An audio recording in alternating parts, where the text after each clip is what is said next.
அனைவருக்கும் வணக்கம். 2024 காலேஜ் சேர போற ஸ்டூடெண்டா நீங்க VIT EEE 2024 என்ட்ரன்ஸ் எக்ஸாம் வரப்போற ஏப்ரல் மாதம் நடக்க போகுது.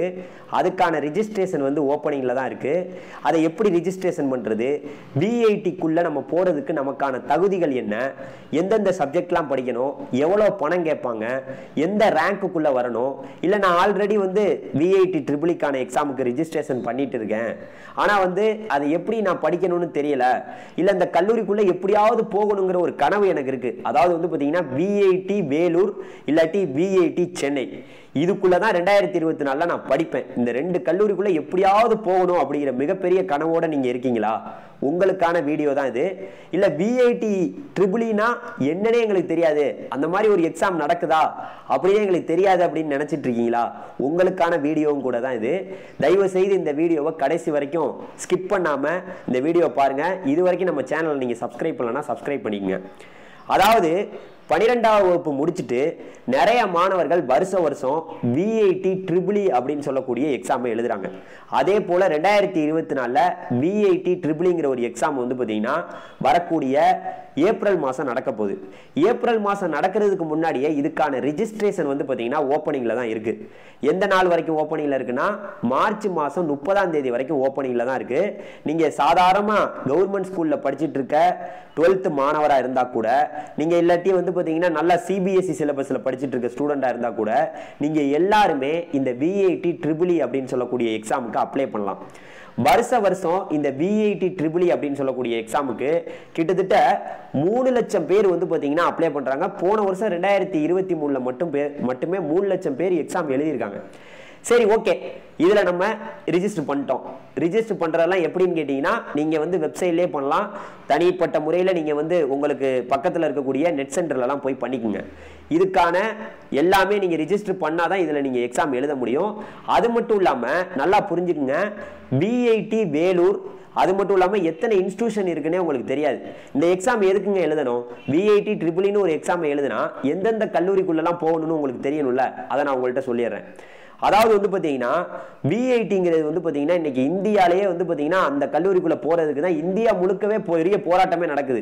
நம்ம வேலூருக்குள்ளே போகிறதுக்கு தான் 1008 போராட்டம் நடக்குது. சென்னைக்குள்ளே VIT சென்னைக்குள்ளே போகிறதுக்கு தான் பயங்கர போராட்டம் நடக்குது. மொத்தம் உங்கள்கிட்ட சொல்ல போகணும்னா ஒரு 5 கேம்பஸ் இருக்குங்க. அதாவது VIT Vellore, VIT Chennai, VIT Bangalore இப்போ ஆரம்பிச்சிருக்காங்க. அதுக்கப்புறம் VIT நம்மளுடைய அமராவதி, அதாவது வந்து ஆந்திர பிரதேசத்தில் இருக்க அமராவதி, VIT போபால், இந்த 5 கேம்பஸ் இருக்கு. இந்த 5 கேம்பஸுக்குள்ள நீங்க இன்ஜினியரிங் படிக்க போகணும்னா இந்த VIT EEE அப்படின்னு சொல்லக்கூடிய இந்த 2024 என்ட்ரன்ஸ் எக்ஸாம் எழுதினா மட்டும்தான் நீங்க இந்த காலேஜுக்குள்ள போக முடியும். சரி, இந்த காலேஜுக்குள்ள இந்த எக்ஸாம் நம்ம ரிஜிஸ்டர் பண்ணிட்டோம். ரிஜிஸ்டர் பண்ணிட்டு அதுக்கான எக்ஸாம் எனக்கு தெரிஞ்சு வந்து கிட்டத்தட்ட ஏப்ரல் 19ஆம் தேதி தான், அதாவது அந்த ஏப்ரல் மாதத்துல இருக்குன்னு சொல்றாங்க. நான் அதை உங்களுக்கு நான் சொல்றேன், ஒன்றும் ப்ராப்ளம் இல்லை. அது வந்து முதல் நீங்கள் ரிஜிஸ்டர் பண்ணுங்க. டேட்டெல்லாம் நம்ம அப்புறம் சொல்லுவோம்.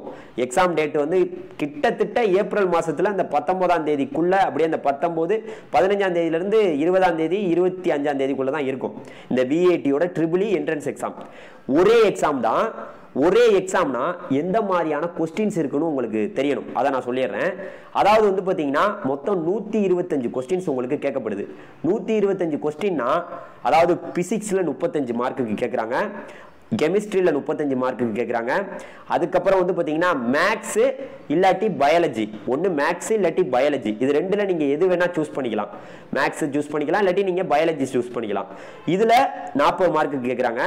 அதுக்கப்புறம் வந்து பார்த்தீங்கன்னா இங்கிலீஷ் வந்து பார்த்தீங்கன்னா 5 மார்க்குக்கு கேட்குறாங்க. ஆப்டிடியூட் வந்து பார்த்தீங்கன்னா 10 மார்க்குக்கு கேட்குறாங்க. அப்போ ஒட்டு மொத்தமாக நீங்கள் மேக்ஸ் இல்லாட்டி பயாலஜி இதில் ரெண்டு எது ஏதோ ஒன்று சூஸ் பண்ணிக்கலாம்.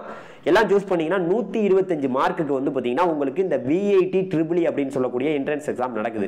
இந்த 125 மார்க்கில் நீங்கள் உங்களுக்கு வந்து நெகட்டிவ் மார்க்லாம் கிடையாது. நீங்கள் வந்து ஆப்ஷன்ஸில் தான் இருக்கும். 4 ஆப்ஷன் நீங்கள் படிக்கிறீங்களா, 12th படிச்சிருப்பீங்களா, அந்த 4 ஆப்ஷன்ஸில் ஏதோ ஒன்று கிளிக் பண்ணுற மாதிரி தான் இருக்கும். இந்த 4 ஆப்ஷன்ஸில் நீங்கள் ஏதோ ஒன்று கிளிக் பண்ணலாம். சரியா? இதுதான் மேட்ரு. அதே போல நல்லா புரிஞ்சுக்குங்க, இந்த விஐடி ட்ரிபிள் அப்படின்னு சொல்லக்கூடிய இந்த என்ட்ரன்ஸ் எக்ஸாமை நீங்க கிளியர் பண்றது மட்டும் இல்லாம இதை எழுதுனீங்கன்னா உங்களுக்கு நெகட்டிவ் மார்க்லாம் கிடையாது. 125 மார்க்ல நீங்க வந்து உங்களுடைய ரேங்க் வரணும். அதாவது நீங்க இந்த எக்ஸாம் எழுதுவீங்க, எழுதின பிறகு உங்களுக்குன்னு ஒரு ரேங்க் வந்து உங்களுக்கு கொடுப்பாங்க. என்ன ரேங்க் அப்படின்னு கேட்டீங்கன்னா, இதை வந்து கிட்டத்தட்ட 2 லட்சம் 3 லட்சம் பேர் எழுதுறாங்க இந்த எக்ஸாம். இந்த 5 கேம்பஸுக்குள்ள போறதுக்கு இவ்வளவு போராட்டம். வேலூர், சென்னை, பெங்களூரு இப்பதான் ஆரம்பிக்கப்பட்டது. அப்புறம் வந்து பாத்தீங்கன்னா நம்மளுடைய அமராவதி, அதுக்கப்புறம் வந்து பாத்தீங்கன்னா போபால், இந்த 5க்குள்ள போறதுக்கு 1008 போராட்டங்கள். இதுல 1 லட்சம் ரேங்குக்குள்ள, அதாவது இந்த 1 லட்சம் ரேங்குக்குள்ள நீங்க இருந்தீங்கன்னா கண்டிப்பா நீங்க வந்து நம்மளுடைய விஐடி வேலூர் இல்லாட்டி விஐடி சென்னை, இந்த 2 கேம்பஸுக்குள்ள நீங்க வந்து பாத்தீங்கன்னா 1 லட்சம் ரேங்குக்குள்ள இருந்தா உங்களால போக முடியும். 1 லட்சம் ரேங்குக்குள்ள இருந்தாவே நீங்க வந்து விஐடி வேலூர் இல்லாட்டி விஐடி சென்னைக்குள்ள போயிடலாம். இல்லைங்க எனக்கு இந்த ரெண்டையும் தாண்டி வந்து வேற ஏதாவது கிடைக்குமா அப்படின்னு கேட்டீங்கன்னா, 1 லட்சத்துக்கு கீழே உங்க ரேங்க் போனுச்சுன்னா உங்களுக்கு வந்து பாத்தீங்கன்னா பெங்களூர், இந்த வருஷம் தான் ஆரம்பிச்சிருக்கனால கொஞ்சம் போட்டி அங்கேயுமே அதிகமாகிறதுக்கான வாய்ப்பு இருக்கு. பெங்களூர், அதுக்கப்புறம் வந்து பாத்தீங்கன்னா அமராவதி, அதுக்கப்புறம் போபால், இந்த 3 கேம்பஸ்ல உங்களுக்கு கிடைக்கும். உங்களுக்கு என்ன ப்ராப்ளம்னா, இதுல வர்றவங்கள முக்காவாசி பேர் வருஷம் என்ன சொல்லிட்டு இருக்காங்கன்னா, எக்ஸாம்லாம் எழுதிடுவாங்க, கிளியரும் பண்ணிட்டா கூட அவங்களுக்கு வந்து பாத்தீங்கன்னா அந்த கிடைக்கிற கோர்ஸ், அதாவது அவங்களுக்கு பிடிச்ச கோர்ஸ், இப்போ வந்து பாத்தீங்கன்னா ஒருத்தவங்க பிடெக் ஐடி கேட்பாங்க, பிடெக் வந்து சிஎஸ்சி கேட்பாங்க, அப்புறம் வந்து இசி கேட்பாங்க, ட்ரிபிள் கேட்பாங்க, அதுக்கப்புறம் மெக்கானிக்கல், அவங்களுக்கு பிடிச்ச மாதிரியான கோர்ஸ் கிடைக்காம சில பேர் விட்டுட்டு வந்துடுறாங்க. இதுதான் யதார்த்தமான நியூஸ். உங்களுக்கு ஒரு விஷயம் சொல்றேன், இந்த விஐடி ட்ரிபிள் என்ட்ரன்ஸ் எக்ஸாமை கிளியர் பண்ணணும்னா உங்களுக்கு கண்டிப்பா வந்து ஒரு பயங்கரமான ஸ்கில் இருக்கணும். ஸ்கில் இல்லைன்னா முடியாது. ஏன் சொல்றேன் அப்படின்னு கேட்டீங்கன்னா, ஜேஇஇ இல்லாட்டி வந்து பாத்தீங்கன்னா நீட் எக்ஸாம் எழுதக்கூடிய மாணவர்களால மட்டும்தான் இந்த விஐடி ட்ரிபிள்ங்கிற ஒரு எக்ஸாமை கிளியர் பண்ண முடியுது. இதுக்காக கவர்மெண்ட் ஸ்கூல் மாணவர்கள் எழுதக்கூடாதுன்னு நான் சொல்லல. கவர்மெண்ட் ஸ்கூல் மாணவர்களும் இந்த தேர்வுல பங்கேற்கலாம், அதுல எந்த பிரச்சனையும் கிடையாது. இதுக்குள்ள போறது எதுக்காக அப்படின்னு கேட்டீங்கன்னா, இது ஒரு மிகப்பெரிய இன்ஸ்டிடியூஷன். இன்னைக்கெல்லாம் எங்க ஊர்ல வந்து பாத்தீங்கன்னா ஒரு காலகட்டத்தில் 12th ஒரு அக்கா படிச்சாங்க. அவங்க வந்து ஹை மார்க்கா, நல்ல அதிகபட்ச மார்க், கிட்டத்தட்ட வந்து பாத்தீங்கன்னா 12வதுல 1200 மார்க்குக்கு அவங்க 1190 தாண்டினால அவங்கள வந்து டைரக்டாவே கூப்பிட்டு போயிட்டாங்க அந்த விஐடி காலேஜுக்கு. அதனால அந்த காலகட்டம் அப்படி இருந்துச்சு. இந்த காலகட்டம் நீங்க என்ட்ரன்ஸ் எழுதாதான் உள்ள போக முடியுது.